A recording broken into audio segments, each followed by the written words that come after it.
शक्ति के पावन पर्व दुर्गा नवमी की बहुत बहुत शुभकामनाएं सबसे पहले आप सभी को। और इस बुलेटिन में हम जानेंगे मॉनसून कहां तक वापस लौटा है, क्या है देश में अब तक बारिश की स्थिति पोस्ट मॉनसून सीजन में, बंगाल की खाड़ी अरब सागर में बने मौसमी सिस्टमों का देश के मौसम के जो परिदृश्य हैं उनमें बदलाव में क्या कंट्रीब्यूशन होगा, इसकी चर्चा करेंगे। शुरुआत हम करते हैं मॉनसून की वापसी की सीमा के साथ। मॉनसून की प्रोग्रेस हुई है विड्रॉल में और अब ये महाराष्ट्र के लगभग सभी क्षेत्रों से आगे निकल चुका है। सिर्फ दक्षिण और मध्य दक्षिणी कोंकण गोवा का जो रीजन है इन भागों की सीमाओं तक पहुंचा है। अब अगला जो स्टेप होगा उसमें ये आप देखिए, ये लास्ट लाइन होती है 15 अक्टूबर को जो आपको दिखाई दे रही है लाल रंग में, यानी जो नॉर्मल विड्रॉल डेट है उसके अकॉर्डिंग यहाँ तक अगर मानसून वापस लौट जाता है तब माना जाता है कि मानसून देश से वापस चला गया है। और ये कंडीशन रियल कंडीशन आप देख रहे हैं 14 अक्टूबर को डिले हुआ था इसकी वापसी में, जहां 17 सितंबर से मानसून की वापसी की शुरुआत होती है। 6 अक्टूबर 2021 में 6 अक्टूबर से हुई है और अब 14 अक्टूबर तक आते आते ये नॉर्मल पोजीशन पर आ चुका है लगभग। और अनुमान ये है कि अगले 24 घंटों में जो बाकी रिमेनिंग पार्ट्स हैं नॉर्थ कर्नाटक और गोवा, साथ ही साथ ओडिशा के, इन सभी क्षेत्रों से अलविदा कह जाएगा और देश के सभी क्षेत्रों से मानसून की वापसी अब निर्धारित हो जाएगी। और इसी के साथ अब इंतज़ार शुरू होगा नॉर्थ ईस्ट मानसून यानी मिनी मानसून का, जो कि साउथ पेनिनसुलर रीजन को प्रभावित करता है, लेकिन अभी उसके आने में थोड़ा डिले हो सकता है। आमतौर पर 20 अक्टूबर के आसपास इसका आगमन होता है साउथ पेनिनसुलर रीजन में इन सभी क्षेत्रों में, लेकिन इस बार डिले होने की संभावना है क्योंकि बंगाल की खाड़ी और अरब सागर दोनों क्षेत्रों में मौसमी सिस्टम बने हुए हैं और काफ़ी प्रभावी हैं, इनका इम्पैक्ट रहेगा, जिसकी वजह से बंगाल की खाड़ी से देश के भागों पर दक्षिण पूर्वी और पूर्वी हवाएं चलेंगी। तो जब तक ये हवाएं बंद नहीं होंगी तब तक पूर्वी और उत्तर पूर्वी हवाओं को आने का मौका नहीं मिलेगा और नॉर्थ ईस्ट मानसून सेट नहीं होगा। लेकिन इन सिस्टमों के जाने के बाद, इन सिस्टमों का इम्पैक्ट खत्म होने के बाद ज़रूर नॉर्थ ईस्ट मानसून यहाँ पर सेट हो सकता है। 20 अक्टूबर के लगभग ही संभावना है, 20-21 अक्टूबर के आसपास यहाँ पर इसकी शुरुआत हो सकती है। और अब जान लेते हैं देश के भागों में पोस्ट मानसून सीजन में इन 14 दिनों में रिकॉर्ड की गई बारिश के आंकड़ों के बारे में। अगर पूरे देश की बात करें तो संपूर्ण भारत में अब बारिश में जो अंतर था 13, 14 और 12% पर, अब वो 10% पर आ गया है क्योंकि पिछले 24 घंटों में बहुत ज़्यादा बारिश रिकॉर्ड नहीं की गई है। देश के ज़्यादातर इलाकों में ड्राई वेदर रहा। साउथ पेनिनसुलर रीजन में, अंडमान व निकोबार द्वीप समूह में, लक्षद्वीप में बारिश हुई है और पूर्वोत्तर भारत में कुछ स्थानों पर वर्षा बढ़ी है। तो अब बारिश की स्थिति 44.2 एक्चुअल नॉर्मल रेनफॉल की जगह एक्चुअल रेनफॉल का डेटा है 48.6 मिलीमीटर। और इनमें आप देश में आप देखिए लाल रंग और पीला रंग जो है वो डिपिक्ट करता है यहाँ पर नॉर्मल से कम वर्षा वाले रीजन्स का। तो यहाँ पर छत्तीसगढ़ में सामान्य से 30% कम, ओडिशा में 52% कम हुई है बारिश, 42% कम बारिश तेलंगाना में, आंध्र प्रदेश में 21% और पूर्वोत्तर भारत में असम, मेघालय, नागालैंड और साथ ही साथ अरुणाचल प्रदेश, मणिपुर, मिजोरम, त्रिपुरा, इन सभी क्षेत्रों में यानी सातों रीजन्स जो हैं वो डेफिशिएंट हैं पोस्ट मानसून सीजन में। पश्चिम बंगाल में भी 24% की कमी रही है। बाकी जो रीजन्स हैं अमूमन आप देखेंगे तो नॉर्मल के आसपास है। दिल्ली में कमी है और यहाँ हिमाचल प्रदेश में 46% की कमी है। बाकी सभी जगहों पर आमतौर पर सामान्य या सामान्य से अधिक वर्षा रिकॉर्ड की गई है। और अब आइए देखते हैं साइक्लोनिक ट्रॉपिकल स्टॉर्म जो कि फिलीपींस के ऊपर से आगे बढ़ा, कल हैनान प्रांत को प्रभावित किया। हैनान प्रांत में चीन का जो दक्षिणी चीन सागर में स्थित है, इस द्वीपीय क्षेत्र को बहुत ज़बरदस्त तबाही मचाने के बाद इस क्षेत्र पर आगे बढ़ा है और इस समय ट्रॉपिकल डिप्रेशन के रूप में बिल्कुल भी जो वियतनाम का कोस्टल पार्ट है उसके पास पहुंच चुका है। तो अब इसका जो इम्पैक्ट है यहाँ पर कम हो जाएगा, कमज़ोर हो जाएगा और इसके कमज़ोर होते ही आप यहाँ देखिए हवाओं में इसको समझने की कोशिश कीजिए।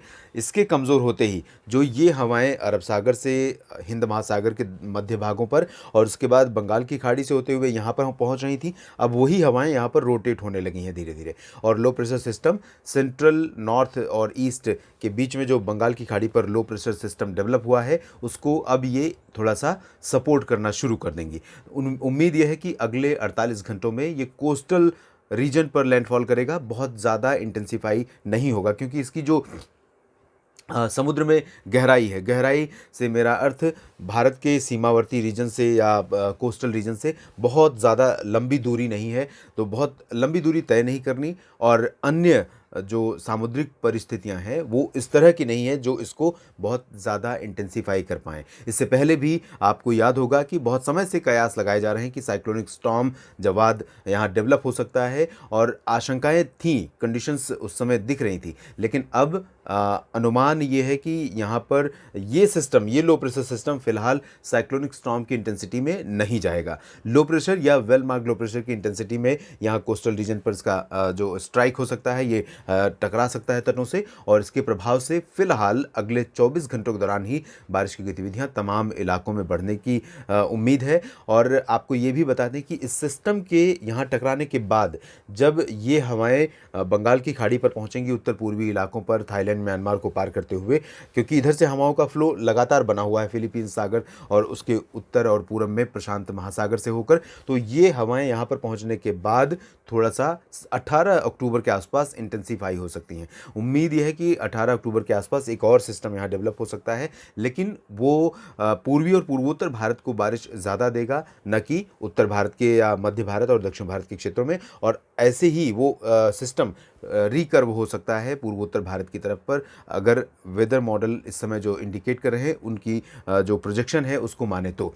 फिलहाल इन मौसमी सिस्टमों के बीच आगामी दिनों में किस तरह की बारिश होने की संभावना है, ये हम आपको दिखाते हैं। अनुमान ये है कि अगले 24 घंटों के दौरान या 24 घंटों के बाद बारिश की जो इंटेंसिटी है वो थोड़ा सा बढ़ जाएगी। विशेष रूप से ये जो भारत का अंदरूनी इलाका है, जिसमें ओडिशा, झारखंड, पश्चिम बंगाल, इन सभी भागों पर बारिश की गतिविधियां यहाँ पर अब बढ़ती हुई नज़र आ रही हैं। आज से ही कुछ इम्प्रूवमेंट यहाँ पर वेदर में चेंज नज़र आ रहा है। कल कोस्टल रीजन पर ओडिशा में बारिश थी और मैंने आपको बताया था कि इसके बाद 24 घंटों के बाद अंदरूनी पार्ट्स में भी, इंटीरियर पार्ट्स में भी बारिश का जो प्रभाव है वो दिखाई देना शुरू हो जाएगा। साउथ पेनिनसुलर रीजन में तटीय कर्नाटक और गोवा से लेकर केरल, तमिलनाडु, इन सभी भागों में, लक्षद्वीप में, अंडमान व निकोबार द्वीप समूह, इन सभी भागों में बारिश पहले से हो रही है। और यहाँ लो प्रेशर सिस्टम जो बना हुआ है, इसके प्रभाव से साउथ पेनिनसुलर रीजन में अगले 3 दिनों तक यहाँ काफ़ी अच्छी वर्षा होने की संभावना है। तमिलनाडु से लेकर केरल, कर्नाटक के तटीय और अंदरूनी इलाकों में, हालांकि उत्तरी आंतरिक कर्नाटक में फिलहाल बहुत ज़्यादा बारिश के आसार कंसिस्टेंट स्पेल के नहीं है। बारिश होगी लेकिन रुक रुक कर, और कुछ एक इलाकों में, खासतौर पर जो दक्षिणी उत्तरी आंतरिक कर्नाटक का जो दक्षिणी हिस्सा है उन भागों में। तेलंगाना और आंध्र प्रदेश के रायलसीमा क्षेत्र में भी कुछ ही इलाके प्रभावित होंगे। तेलंगाना में खासतौर पर अभी कम से कम 24 घंटों तक मेनली ड्राई वेदर रहेगा, उसके बाद थोड़ा सा यहाँ पर बारिश का प्रभाव दिख सकता है इस तरफ से। और उत्तरी तटीय आंध्र प्रदेश में बारिश लाइट टू मॉडरेट हो सकती है, आज से शुरू हो सकती है और अगले 2-3 दिनों तक यहाँ पर बारिश इस तरह की जारी रहेगी। और कल से तेलंगाना के भी पूर्वी इलाकों में बारिश की गतिविधियाँ संभावित हैं। इसके अलावा जब ये सिस्टम आगे बढ़ेगा तटों से टकराने के बाद, तब उम्मीद कर सकते हैं कि 15 अक्टूबर की रात से जैसे छत्तीसगढ़ में बारिश का प्रभाव दिखेगा, इसी तरह से महाराष्ट्र के विदर्भ क्षेत्र के पूर्वी इलाकों में प्रभाव दिख सकता है। मध्य प्रदेश के भी पूर्वी इलाकों पर 15 अक्टूबर की रात से थोड़ा सा बदलाव मौसम में दिखेगा, लेकिन 16 अक्टूबर से बारिश यहाँ पर शुरू हो सकती है। और 16, 17, 18 अक्टूबर तक ये जो सेंट्रल इंडिया का मध्य प्रदेश का रीजन रहेगा, महाराष्ट्र का विदर्भ और मराठवाड़ा का कुछ इलाका, साथ ही साथ छत्तीसगढ़, उड़ीसा, झारखंड, बिहार और उत्तर प्रदेश, पश्चिम बंगाल, इन सभी भागों में कई जगहों पर वर्षा होने की संभावना है। 16 अक्टूबर के बाद इंटेंसिटी धीरे धीरे बढ़ेगी, तो यहाँ जब ये जो रीजन आप देख रहे हैं, इन भागों में उत्तर दिशा से हवाएं आ रही हैं। इसमें संभवतः आपको क्लियर दिख रहा होगा, ये जो उत्तरी हवाएं आ रही हैं लगातार, जब ये सिस्टम आगे टकराएगा और ये इधर से जो बंगाल की खाड़ी में हवाएं पहुंचेंगी पूरब से, इन हवाओं का इम्पैक्ट जैसे ही यहाँ पर बढ़ेगा, तो अनुमान यह है कि 16 अक्टूबर से ये हवाएं यहाँ पर बदल जाएंगी, पूर्वी हवाएं यहाँ पर अपना स्थान बना लेंगी और इन हवाओं के प्रभाव से ही उत्तर प्रदेश के पूरब से लेकर पश्चिम तक कई जगहों पर वर्षा होगी। और 17 और 18 अक्टूबर को दिल्ली, हरियाणा, पंजाब और उत्तर भारत के पर्वतीय इलाकों में तमाम जगहों पर, यहाँ आप देख सकते हैं 17 अक्टूबर के आसपास का ये प्रोजेक्शन है, इन भागों में बारिश कैसे चेंज हो गई। तो ये सिचुएशन, हवाओं का रुख बदल गया, पश्चिमी हवाएं आना यहाँ पर बंद हो गई हैं और ये अब पूर्वी हवाएं, ये देखिए किस तरह से इधर से भी हवाएं आ रही हैं और ये हवाएं यहाँ जब पहुँचना शुरू करेंगी मॉइस्चर लेकर, तो इन सभी इलाकों में कई जगहों पर हल्की से मध्यम, कुछ स्थानों पर भारी वर्षा दर्ज की जाएगी। राष्ट्रीय राजधानी दिल्ली में भी 16 से मौसम चेंज होगा। कल के बाद, कल दशहरा है, तो दशहरा पर उत्तर भारत के मैदानी इलाकों में उत्तर प्रदेश से लेकर अगर हम कहें कि आयोजन में, दशहरा के आयोजन में अगर कोविड प्रोटोकॉल को फॉलो करते हुए कहीं पर आयोजन हो रहा है तो इसमें रंग में भंग ये बारिश नहीं डालेगी। लेकिन निश्चित रूप से 17 अक्टूबर से मौसम चेंज होगा। 17, 18 और 19 अक्टूबर को वेस्टर्न उत्तर प्रदेश तक बारिश की संभावना है और बारिश जिस तरह से मूव करेगी पूर्व से पश्चिम की तरफ, उसी तरह से ये वापस भी लौटेगी। अचानक बंद नहीं हो जाएगी बारिश, धीरे धीरे पश्चिमी भागों में बंद होगी, फिर उसके बाद पश्चिमी उत्तर प्रदेश और उसके बाद ईस्टर्न उत्तर प्रदेश। तो ईस्ट वेस्ट उत्तर प्रदेश में अगले 3 दिन 17, 18 और 19 अक्टूबर को बारिश होने की संभावना है। उत्तराखंड में इसी दौरान काफ़ी ज़्यादा वर्षा हो सकती है। हिमाचल प्रदेश, हरियाणा, दिल्ली और पंजाब, ये वो रीजन होंगे जहां पर 17 और 18 अक्टूबर को बारिश के आसार हैं।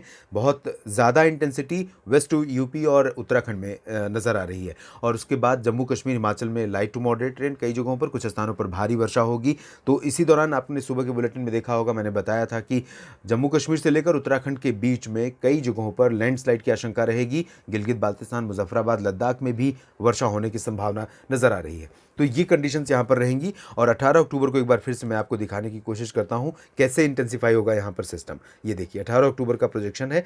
यहाँ पर एक जो सिस्टम रीशेप लेगा, उसके बाद ये थोड़ा सा इस तरह से बढ़ेगा और यहाँ यहाँ पर लगभग सिस्टम के केंद्र के आसपास लगभग 50, 55, 60 किलोमीटर प्रति घंटे की रफ्तार से हवाएं चल सकती हैं। तो ये डिप्रेशन और डीप डिप्रेशन की इंटेंसिटी तक जा सकता है, या संभवतः यहाँ सिस्टम का कोई शेप न नज़र आए, लेकिन इसका इम्पैक्ट ज़रूर गंगेय पश्चिम बंगाल और पूर्वोत्तर भारत तथा उसके बाद बांग्लादेश, म्यांमार, इन इलाकों पर दिखाई देगा। ये समूचे क्षेत्र यहाँ पर प्रभावित हो सकते हैं। तो ओवरऑल अगर देखें तो अनुमान यह है कि कल से यानी 15 अक्टूबर से लेकर 20 अक्टूबर के बीच में देश के तमाम राज्यों में बारिश का प्रभाव बढ़ता हुआ नज़र आ रहा है और इस दौरान कई इलाकों में फसलों को फिर से नुकसान हो सकता है, क्योंकि इस समय किसानों के लिए बहुत चैलेंजिंग वेदर हो जाएगा अगर बारिश की गतिविधियां बहुत ज़्यादा बढ़ती हैं। तो मेनली अगर साउथ पेनिनसुलर रीजन की बात करें तो साउथ पेनिनसुला में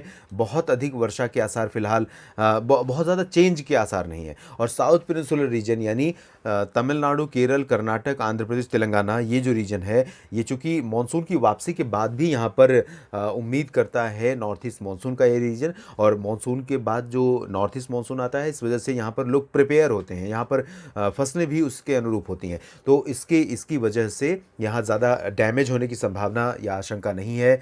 यहाँ तक कि महाराष्ट्र और गुजरात में भी बहुत भारी नुकसान के आसार नहीं हैं। लेकिन छत्तीसगढ़, ओडिशा, मध्य प्रदेश, बिहार, झारखंड, पश्चिम बंगाल, उत्तर प्रदेश, हरियाणा, पंजाब, ये वो रीजन होंगे और साथ ही साथ उत्तर भारत का पर्वतीय क्षेत्र।